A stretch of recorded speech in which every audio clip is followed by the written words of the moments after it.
الحمدللہ وکفا وسلام علی عبادہ الذین اصطفیٰ۔ سامعین محترم، اس پرفتن دور میں بے شمار فتنے کھڑے ہو گئے ہیں اور جوں جوں قیامت قریب آئے گی مزید فتنے برپا ہوتے رہیں گے۔ ان عظیم فتنوں میں سے ایک بڑا فتنہ مودودی گروپ ہے جو اپنے آپ کو جماعت اسلامی اور اسلامی جمعیت طلبہ کہلاتے ہیں۔ تمام علماء کا اتفاق ہے کہ مودودی صاحب اور اس کی جماعت اسلامی جمعیت طلبہ کا تعلق اہل سنت والجماعت سے نہیں ہے، کیونکہ مودودی صاحب نے اسلام کی بزرگ ترین ہستیوں یعنی حضرت انبیاء کرام علیہم الصلوۃ والسلام، حضرت صحابہ کرام رضی اللہ عنہم اور ائمہ دین رحمہم اللہ پر بہت زیادہ تنقید کی ہے۔ مودودی صاحب کی کتابوں اور رسالوں میں ایسی خطرناک باتیں موجود ہیں کہ جن سے ناواقف آدمی صرف گمراہی نہیں بلکہ کفر میں بھی پڑ سکتا ہے۔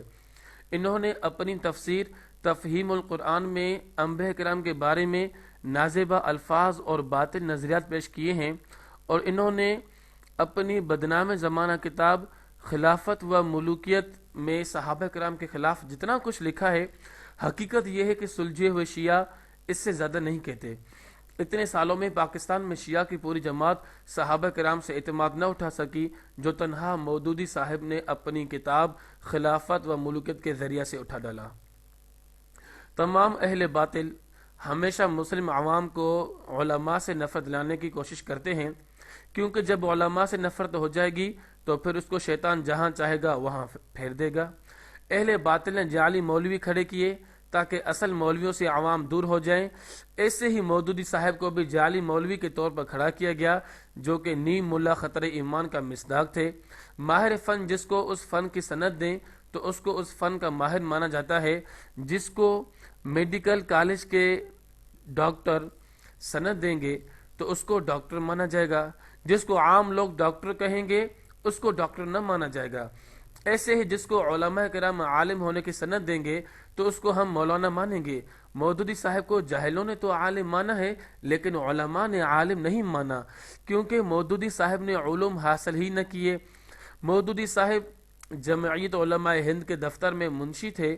مولانا ابوالکلام آزاد رحمہ اللہ کے کچھ مضامین چوری کر کے اپنے نام پر شائع کیے۔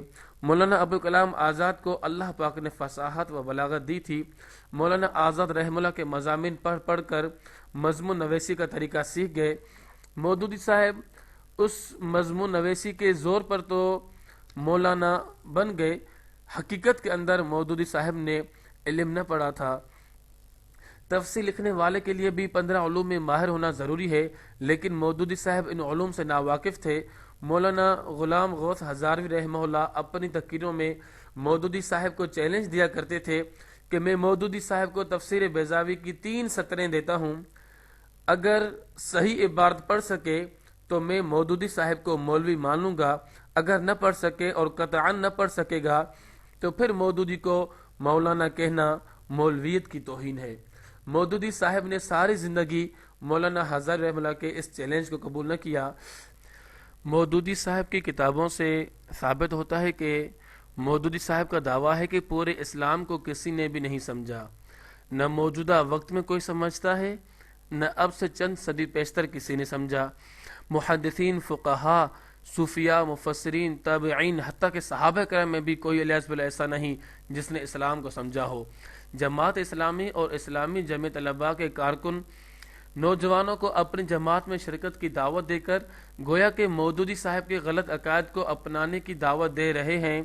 مودودی صاحب کے پیروکار مودودی پر اندھا اعتماد رکھتے ہیں، کہتے ہیں کہ مودودی صاحب نے اپنی طرف سے نہیں لکھا بلکہ تاریخ کی کتابوں سے حوالے دے کر لکھا ہے۔